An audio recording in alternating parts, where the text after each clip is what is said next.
രക്ഷിച്ചു.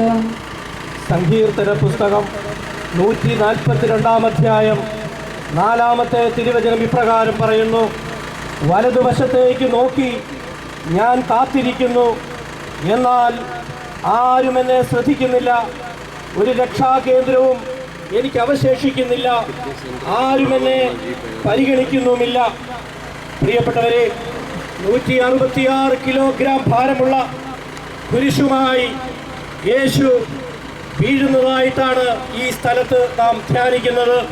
ജെറുസലേം മുതൽ ഗാൽഗുഥ മലയുള്ള വേദനിക്കുന്ന ഈ യാത്രയിൽ യേശു 3 പ്രാവശ്യം വീണതായിട്ടാണ് വിശുദ്ധ വേദപുസ്തകത്തിൽ നാം വായിക്കുന്നത്. ഇത് വെറും ഒരു വീഴ്ചയായിട്ട് നാം കണക്കാക്കരുത്. ലോകത്തിലെ മനുഷ്യകുലം മനുഷ്യനായി ജനിച്ച് ഈ ലോകത്ത് ജീവിക്കുന്ന ഞാനും നിങ്ങളും ജീവിതത്തിൻ്റെ വേദനിക്കുന്ന നിമിഷങ്ങളിൽ വീഴുന്നവരാണെന്ന്, തളരുന്നവരാണെന്ന്, ക്ലേശങ്ങളുടെയും സാമ്പത്തിക ഞെരുക്കത്തിൻ്റെയും പരാധീനതയുടെയും നടുവിൽ നാം ഓരോരുത്തരും തളർന്നു വീഴുമ്പോൾ യേശു ഇവിടെ ആ കുരിശുമായിട്ട് എഴുന്നേൽക്കുന്നതായിട്ടാണ് കാണുന്നത്. പ്രിയപ്പെട്ടവരെ, കുടുംബജീവിതത്തിലെ പ്രശ്നങ്ങൾ ഉണ്ടാകുമ്പോൾ, ഭാര്യയുടെ, ഭർത്താവിന്റെ, മക്കളുടെ, പ്രിയപ്പെട്ടവരുടെ വേർപാടുകളൊക്കെ ഉണ്ടാകുമ്പോൾ നാം വീഴാറുണ്ട്, വേദനിക്കാറുണ്ട്.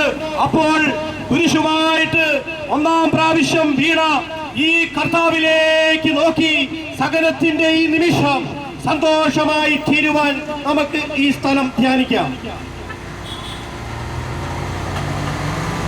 കല്ലുകൾ നിറഞ്ഞ വഴി, ഭാരമുള്ള കുരിശ്, ക്ഷീണിച്ച ശരീരം, വിറയ്ക്കുന്ന കാലുകൾ.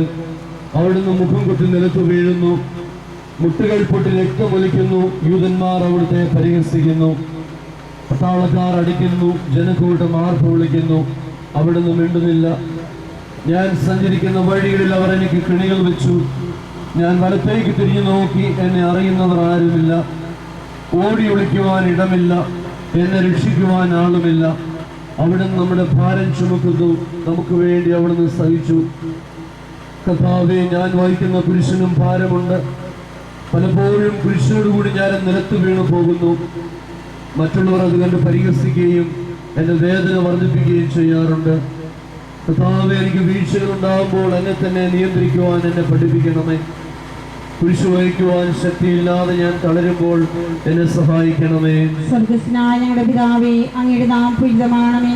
അങ്ങയുടെ രാജ്യം വരണമേ. അങ്ങയുടെ തിരുമനസ്സ് സ്വർഗത്തിലെ പോലെ ഭൂമിയിലുമാകണമേ.